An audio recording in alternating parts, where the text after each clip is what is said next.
जागुंगा कमला माता काल रात्रि, हे चामुंडे हे कंकाली माता कामेश्वरी, कालिंदी इष्ट देह माता कात्यायनी।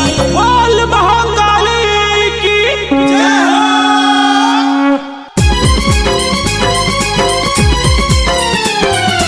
काल के ते काल महाकाली भवानी दाई कलकत्ता वाली, काल के ते काल महाकाली भवानी दाई कलकत्ता वाली, कलकत्ता वाली भवानी दाई काली, कलकत्ता वाली भवानी दाई काली। हाँ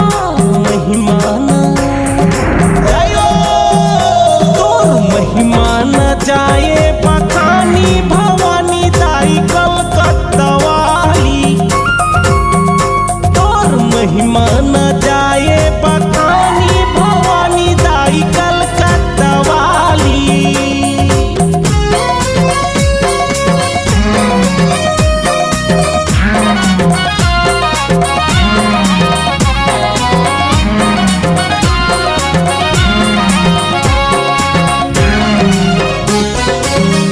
महे झंडा धारे अंजनी के लाला हो, अंजनी के लाला दाई अंजनी के लाला हो। हाँ पाछू महे कुकुर संग भैरव मत वाला हो, भैरव मत वाला दाई भैरव मत वाला हो। बीच ए दाई ये बीच विकराल रूप वाली भवानी दाई कलकत्ता वाली, काल के ते काल महाकाली भवानी दाई कलकत्ता वाली।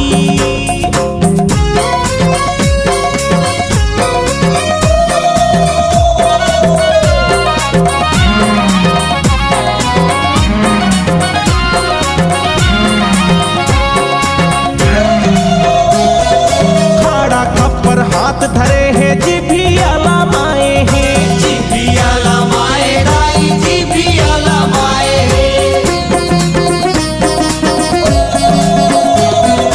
मुड़े मुड़ के माला